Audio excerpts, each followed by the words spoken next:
Hello everyone, welcome to the SI UK India webinar. Thank you so much for joining us. We are now live with Durham University. Today we have Dr. Niklas with us. He will be taking us through this webinar. We'll try to answer all the questions after the presentation during the Q&A session. So let's start the webinar. Over to you, Niklas.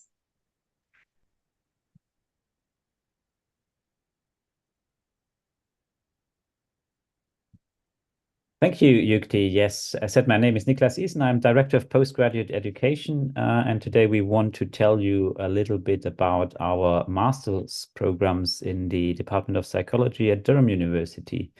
So we offer 3 different MSc, Masters of Science programs in our department. They're all very exciting. So we have the MSc in Cognitive Neuroscience, we have an MSc in Developmental Psychopathology, and then we have an MSc in Behavioral Science. Before our program directors who are here today with us tell us all about the important details of these programs, I want to talk a little bit about what it means to study in our department. So if you join us, you would be studying at the world-leading university and the top psychology department. We've just received the new QS world rankings, and our department achieved a fantastic 74th place. We'd also become part of a vibrant community of 60 to 7 master students. So this is a manageable number. You probably will get to know all of them. And importantly, you also work with enthusiastic staff who are really research leaders in their field. So you will work with a supervisor, you'll working with tutors, academic advisors, often in small groups.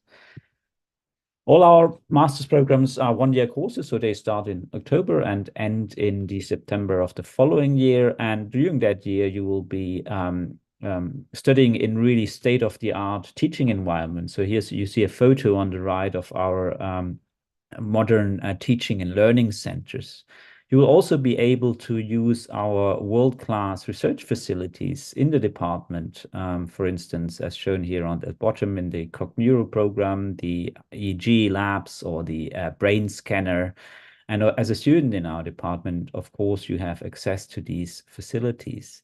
On the other hand, we have a strong support system at the departmental level. So you'll have an academic advisor, you will work with a supervisor in your dissertation projects, and of course, you also receive support from your tutors and lecturers. On the other hand, there's a good support system at the level of colleges and university support. And Catherine will also tell us a little bit about this, and I'll use this occasion to pass on to Catherine, who will tell us a little bit about Durham and living in Durham. Thank you. Excellent. Thank you, Niklas. So yeah, hi everyone. My name's Catherine Patterson, and I'm a marketing manager at the university. So I just wanted to tell you a little bit more about what it's like to live and to study here. So alongside the department being a top 100 department, we're also a top world 100 university. So in the most recent QS rankings, we ranked 78th in the world. Like Niklas has just touched on, we've got a collegiate system here at Durham. So we've got 17 different colleges. Each of those has their own postgraduate communities, but one of those is specifically for postgraduate students. And it doesn't matter which college you come and live in, you'll get the best possible experience, lots of different ways to learn and develop within a college too. In terms of the university, we're England's third oldest university. So we were founded in 1832. So we're soon to be celebrating 200 years here in the northeast of England. We've got students and staff from over 120 countries, so very much a global cohort of people in and around the university. So it doesn't matter where you live in college and whereabouts you're studying up in psychology, you'll be working alongside other students and staff from across the globe. In terms of our links, we've got really strong industrial links. links with organisations and businesses across the country and internationally as well, which all helps with excellent employability opportunities. If we've got to the next slide, brilliant, thank you. So like I've just mentioned, Durham University is located in the northeast of England. So it's a very historic city. It's a very small city, so very, very easy to get around everywhere within walking distance. You can get kind of in and around the city within 30 minutes, whether that's from campus to the college or college into town. We've got a wide range of cultural and sporting events that go on across the year. To note, we're very, very close to Durham County Cricket Club, so we get access to quite a few international cricket matches during the year as well. And we've also got loads of places where you can meet up with friends, go for something to eat and have a catch up. In terms of where we are across the country, got really strong train network here, really strong transport links. So you can be in Newcastle within 12 minutes, down to London in 3 hours on a direct train. Same again up to Edinburgh on a direct train, 1 hour and 45, and across to the west coast and across to Manchester in about 2.5 hours. So lots of opportunities to get out and about. The city itself offers opportunities for world-class education, but it's a very safe city, very beautiful, very historic. So we are home to a UNESCO World Heritage Site that comprises of Durham Cathedral and Durham Castle. So Durham Castle is part of Durham University and is home to University College, so one of the colleges that you could come and stay in while you're here.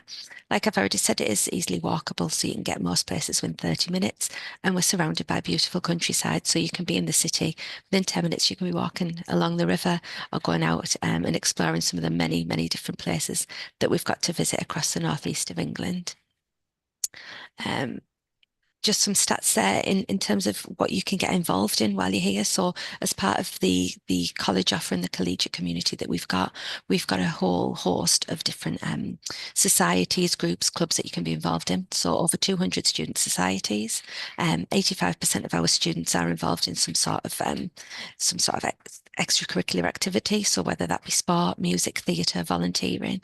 In terms of music, 86 different societies to try. And sports, we've got over 700 college sports teams across 18 different sports. So it doesn't matter what level you play at or what sport you enjoy, you can start something new or you can be the best at your level. We'll have a team for you. And that's backed up by the fact that last year we were crowned as Sports University of the Year for 2023. And then the last slide, in terms of overall support, so you'll get offered support like Niklas has already covered at departmental level, at college level. We also offer a lot of support at university-wide level as well. So before you get here, we can help with immigration. Once you're here, we'll help with things like healthcare and accessing a doctor or a GP. And we've got finance support, student wellbeing programme, including a new student wellbeing hub that's just been launched, wellbeing and counselling is offered at a university level and also specifically within colleges. We have a whole range of chaplaincy and faith services here and a really big equality, diversity, inclusion team. So it doesn't matter what you need help with when you're here, there'll be a team or somebody that you can speak to about that. Okay, and I think that's me done. I'm going to hand over to my colleague Pooja, who's now just going to quickly touch on the entry requirements for the programmes. Thank you. Thanks, Catherine. I would like to tell the entry requirements for a psychology program. So we require a 3 or 4 year bachelor's degree in psychology or psychology-related subject from an approved Indian university with a score of more than 60%. And the students are also required to prove their English proficiency. The minimum IELTS score required is 7 bands with no component under 6.5. Specifically for behavioral psychology, we require a bachelor's degree in economics, business, or related subject area. Thanks.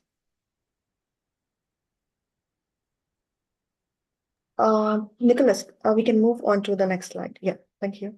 Yes, so I'll pass on just to clarify. Of course, for behavioral science, you can also have a psychology degree. It's the additional. It's a bit broader in terms of entry requirements, so you can also have an economics degree. So I'll pass on now to Dr. Laura Tara, who's the program director for the MSc in cognitive neuroscience. Yes, hello, everyone. Yeah, so my name is Laura Thaler. I'm an associate professor in the department, and I'm the program director for the Masters in Cognitive Neuroscience. So so for this master's program, we have the expected cohorts around 20-25 students per year.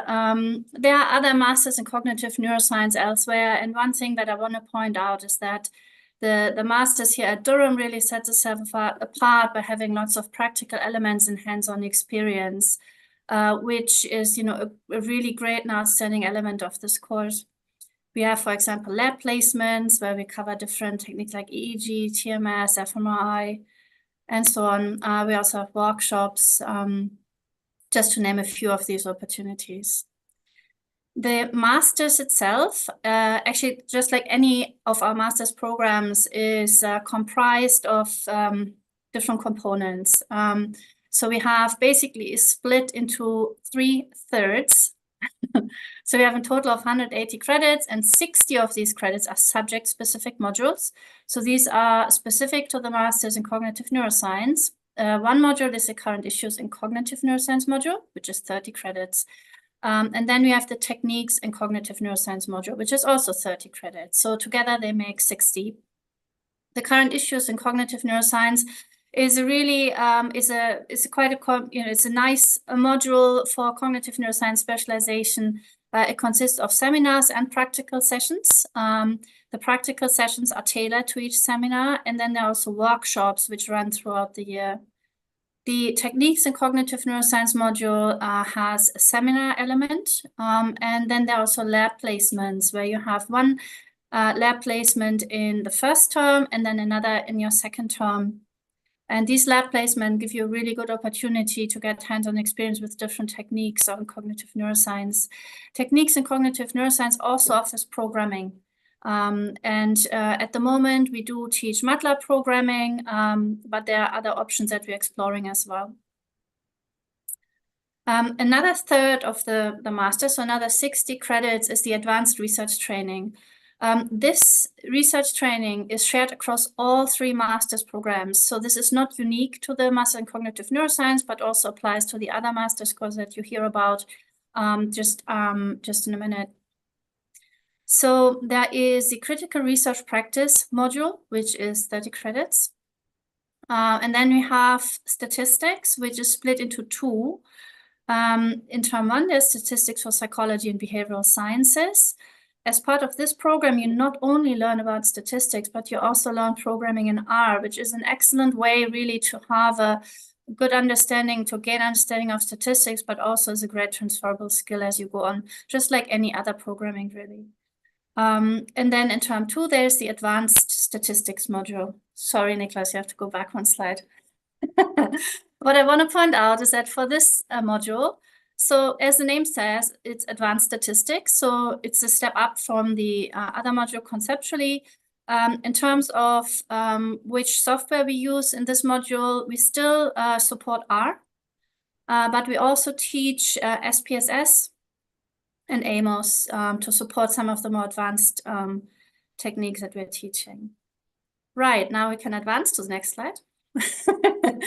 Then the last third of the master's is a dissertation module. Again, 60 credits, so it's 1/3 of your whole program. What's really important is that the dissertation is your project. And you're doing this with a leader in the field, so you have a supervisor, but it's really a student-owned project, which gives you a lot of independence, and it's training for research, but also project management, teamwork. So lots of skills that you're gaining when you do this. There's excellent support and facilities. Like I said, it is a student-driven project, so you have input into what the project is about and how you run it. Sorry, one back. It's a cutting-edge project, so we want students, we encourage students to do a project that really has a quality of publication quality, so that it's really a contribution to the field. It's not just going through the motions of doing a bit of research, but this is an actual contribution to the field. Right. What do students go on after having done the Masters in Cognitive Neuroscience? and also what is the support for careers during the course. So I just want to briefly say that we run career events throughout the year. We have a close integration with career service, and the events, for example, that we offer and support we offer reflect also that students go on to do different things. For example, we support applying for PhD clinical pathways, but also applying for RA jobs or other jobs, mostly in the professional jobs. And so if you look at the next slide, I've just given you like a summary of things that people have gone on and just split it into different areas. You can see that lots of people go into research-related fields, or also that they go on to do further study, in particular PhDs. But there's also people who go on to work in more health and social care, for example, the NHS, or, for example, working in industry, data management, data scientists, programming, but also teaching. So lots of options, really, that people have taken up after doing the course, showing you just what you can do. I think that's all I have. Thank you so much, Laurie. I'll pass on straight to Karen McLennan, who is the Program Director of the MSc in Developmental Psychopathology. Great, thanks, Niklas. Yeah, I won't reintroduce myself, but yeah, I'm going to talk through the program-specific elements of the Developmental Psychopathology Masters. So the aim of this program is to provide advanced training in the areas of typical and atypical development. And on this master's, students get to learn from a range of experts in this area of research, and you gain an in-depth knowledge and understanding of lots of different topics in the area of developmental psychology as well as psychopathology. And as Laura talked through, we get you also, as part of this program, get advanced research training, kind of more general, and you're also able to apply this to this specific area. Our program is very relevant for, and we get a lot of students who are interested in areas for future careers in clinical psychology, educational psychology, but also to continue on into research careers. Our class sizes are around kind of 25 to 30 students, and similar to the other programs, we have a range of different teaching formats. So some of it's taught in lectures and seminars. There's also tutorials, workshops, and practicals too. So one of the kind of course-specific, program-specific modules that we have is current issues in developmental psychology and psychopathology. And this is runs across the 2 terms. And the first term is a real kind of deep dive and wide reaching look into typical development. So some of the topics that we cover in this is areas of cognitive development, fetal development, executive function, sleep, language, creativity.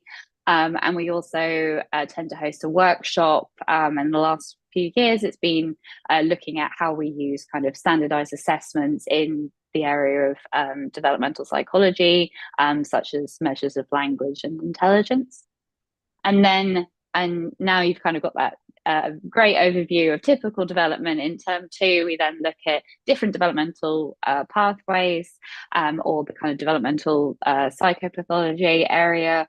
And in this term, we look at different topics, which might include things such as autism, Williams syndrome, developmental language disorder, ADHD, psychosis, affective disorders, and older adults. And as part of this, because there's a lot of clinical applications, we also host workshops where on clinical skills, and we also have some of the lectures delivered by clinical psychologists. So it's really good for students who are interested in educational and clinical psychology in that sense. The other program-specific module that we have is Advanced Developmental Psychology Review, as well as, and also we have Research Design. So ADPR, Advanced Developmental Psychology Review, is really a nice self-guided module where students get to do an in-depth literature review on core topics, and that's working in small tutorial groups with a member of staff who specializes in a certain topic area, and they kind of support you in developing literature review in a topic that is of interest to you within their area of expertise.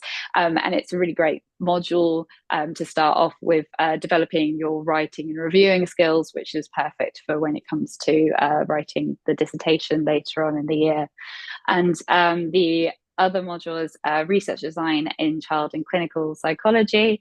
And in this, we really think about how we should explore topics in typical and atypical development, and look at kind of different assessment tools that we use in this area, such as interviews and scales, as well as a range of research methods that are specific to this topic area. So the dissertation in this program is really kind of a key highlight of the program, and it runs throughout the year with submission in September 2025, similar to the other programs. And students typically work with a supervisor and a pair, and kind of a wide range of different expertise and supervisors in this topic area, and so there's a real range of topics to choose from, and students tend to work in quite applied areas. So there's really, if you're interested in developmental psychology, there's usually a topic that is of interest, and you'll definitely most years get an opportunity to work with more specific populations. So it might be children, might be older adults, might be kind of clinical groups such as autistic groups or ADHD groups, as well as other kind of developmental topics. And because of this, quite often we end up going on to publish works with our students as well. So this is just a few examples of some of the work that has been published based off of with students on our programs. So yeah, that's always a nice kind of a way to demonstrate how the work you'll be doing on your dissertation is kind of feeding into that cutting edge research.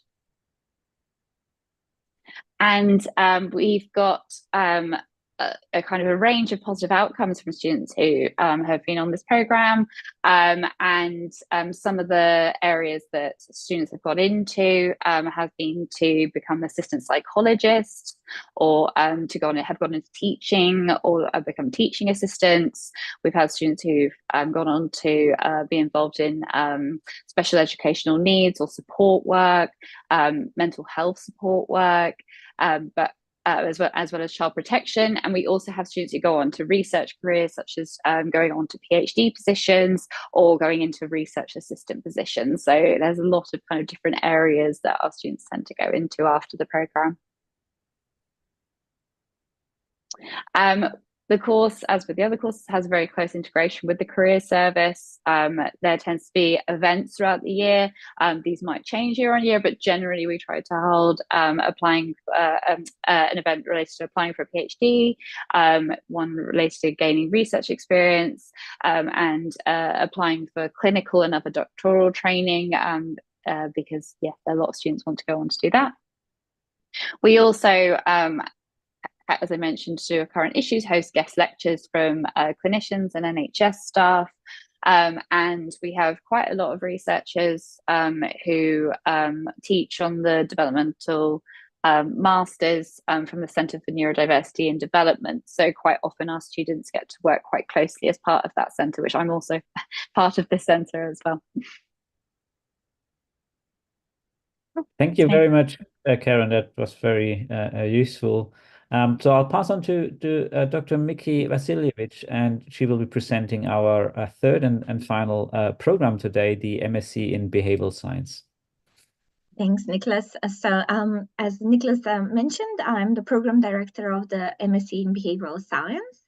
And today I'll start off by telling you more about the importance of behavioral science. So we have seen internationally the behavioral insights are increasingly sought after, and that quantitative skills and data management are increasingly sought after in various work environments. The behavioral science program looks into the application of behavioral insights to everyday problems faced within the public, private, and third sectors.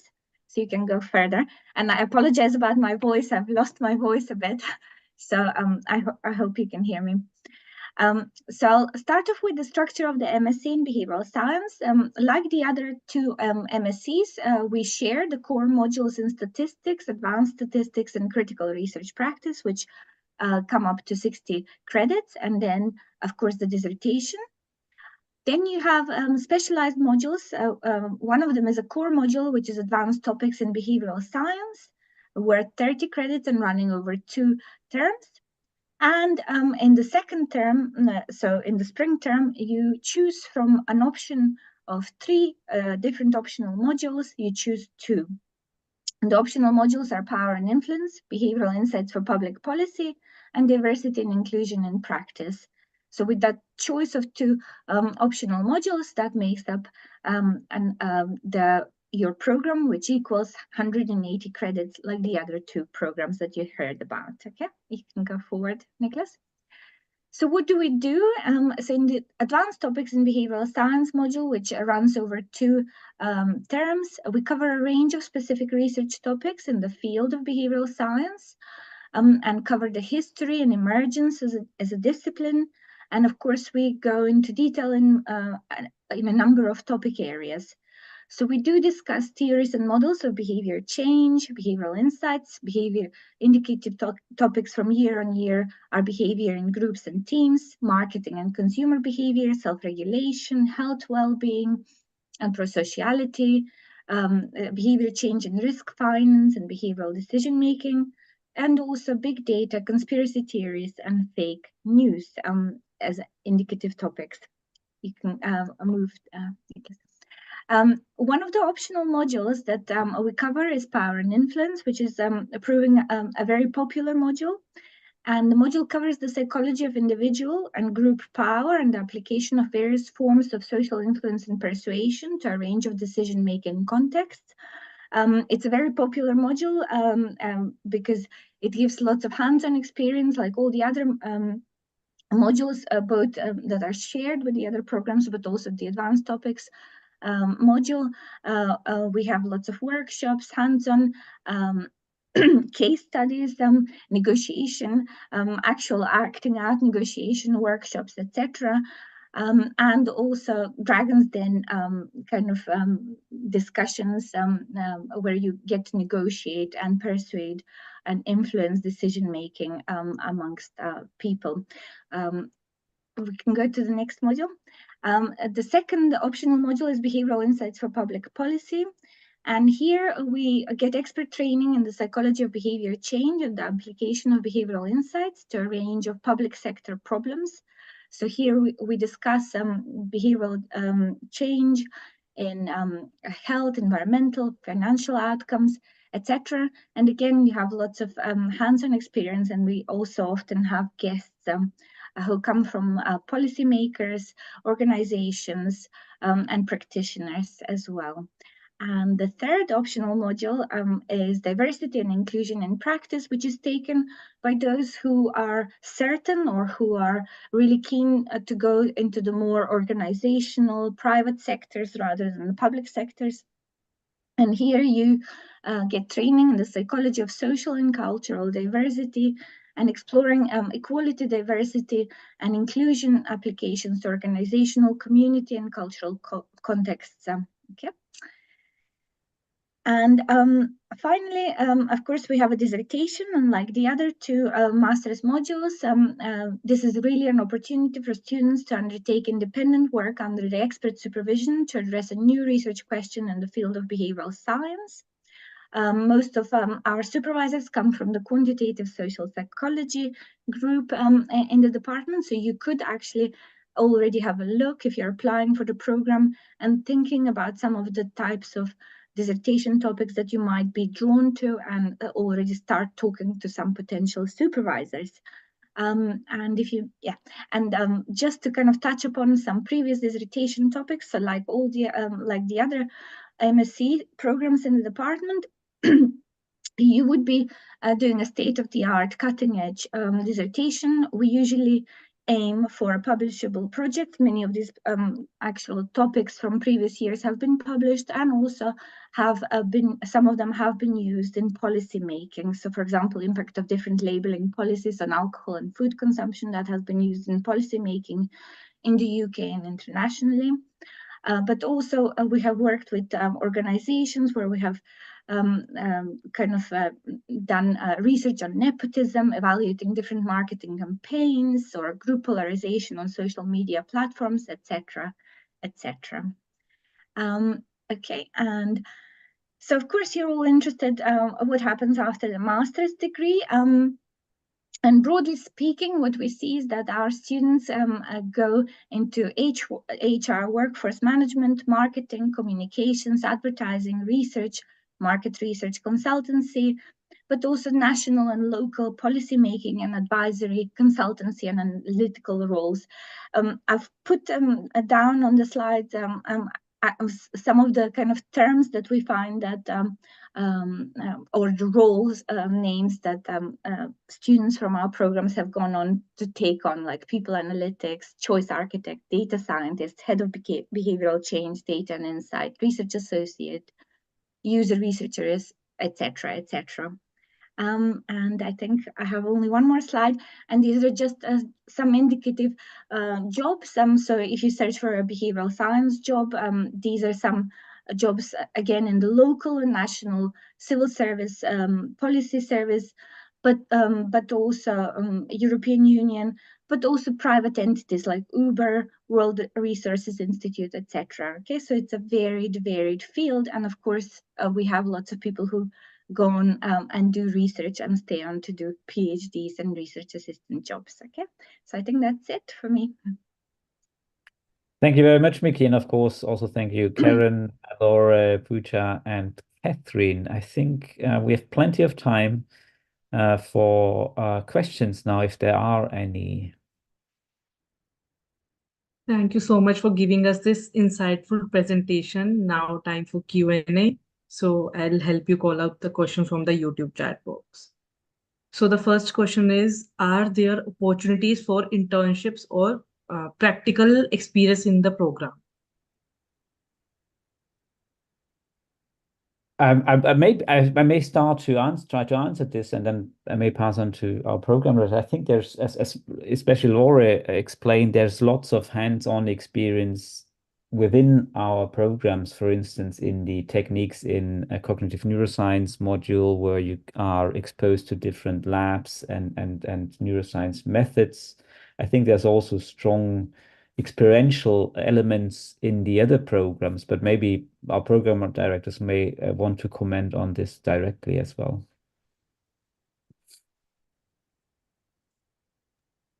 Yes, I can start. For behavioral science. We definitely have hands-on experience. Of course, the dissertation is one way, but there are also opportunities to get involved with something which we call the behavioral science clinic, which is going to be part of the behavioral science center, which is in the making at the moment.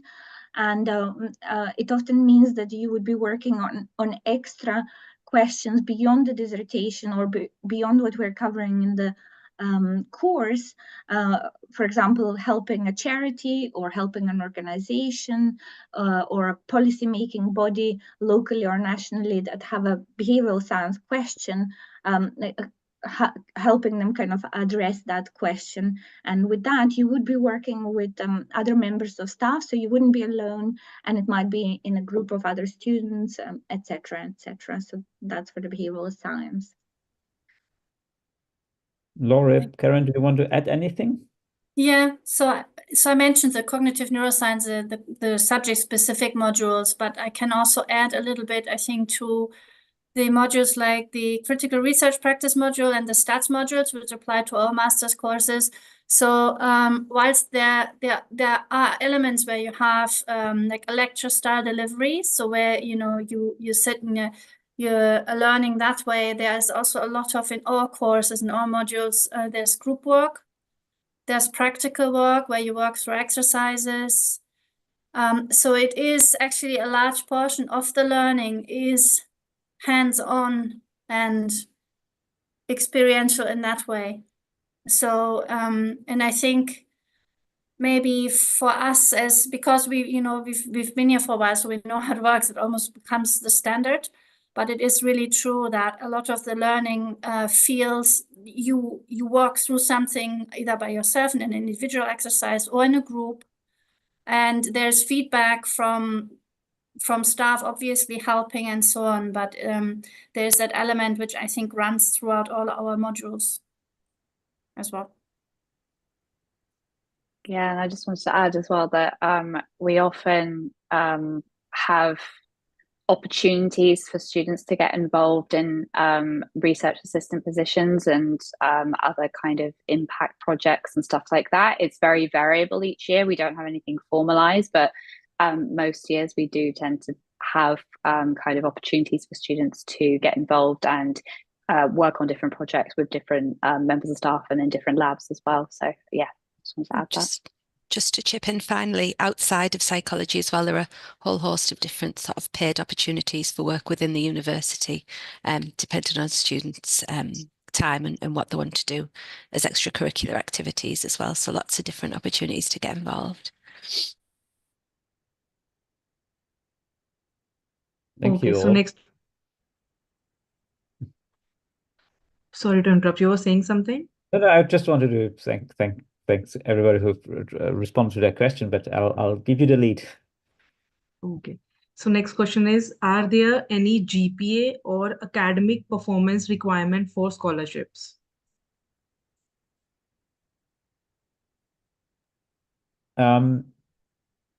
The information about scholarships is well described on our website. Maybe Catherine can help me out here a little bit. So there's a number of scholarships listed for international students. It's of course limited and they're quite competitive, but maybe Catherine, do you want to come in here?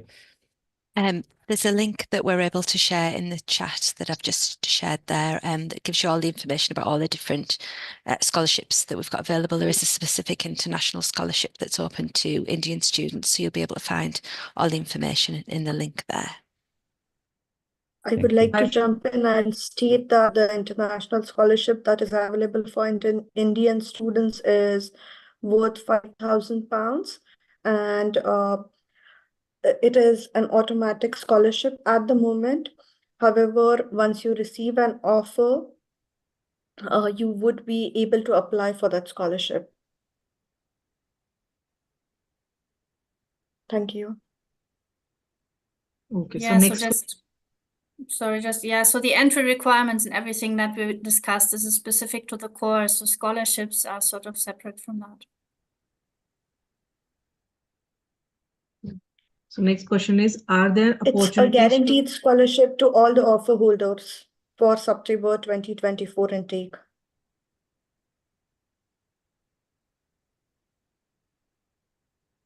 Okay. So next question is, are there opportunities to collaborate with faculty on research projects? Sorry, could you repeat that, Yuki? I didn't catch the first part before research projects. Yeah, sure. Are there any opportunities to collaborate with faculty on research projects?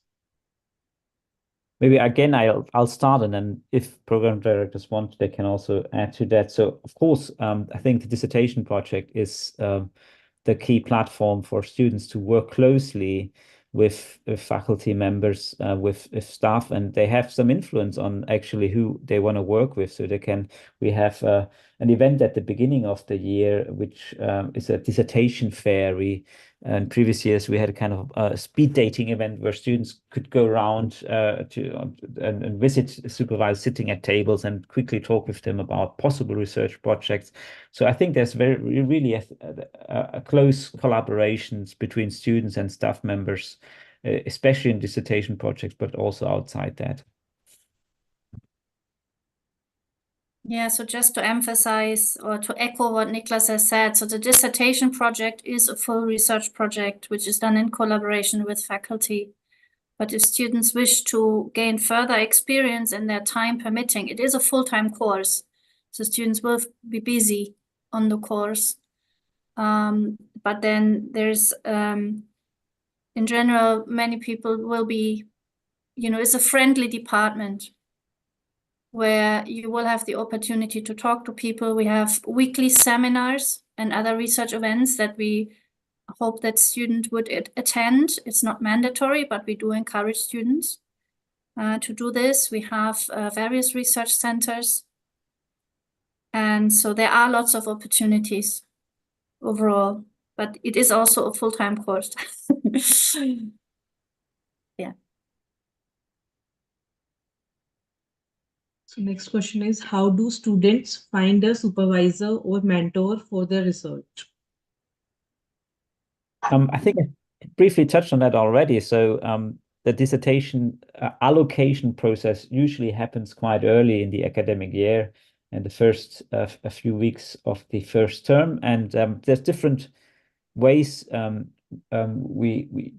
approach this. So in the past, we had this big dissertation fair event where students could really talk to potential supervisors. We also provide information about possible projects online. So in advance of this event, they can look really at what is on offer and what their interests are. And then it's really a mutual interactive process where students can talk to staff members and they can try to agree on a topic. Of course, supervisors often also have some steer because they have the expertise on what is possible on what not, but often there's also flexibility in terms of student input into specific projects. And rest assured, we don't we always make sure that every single student will find a supervisor.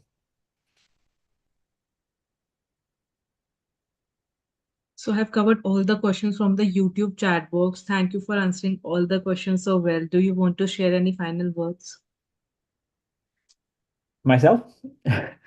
Yes, of course. I thank you very much for the opportunity to talk to you all. And I've just brought up this final slide where we have some more contact details. If you have specific questions regarding our 3 programs, please do not hesitate to drop an email to Laura, Karen, or Mickey. If you have more general queries, happy to also try to answer them. You can email me. We also have 2 social media channels that you can look at. And if you scan that QR code, you will find all the important information regarding our programs online. Thank you very much. Thank you so much, everyone, for your valuable time. All the audience, if you have any further questions, please feel free to contact the SI UK India office. For more update, do follow us on our social media handles. Bye-bye. Take care. Thank you so much.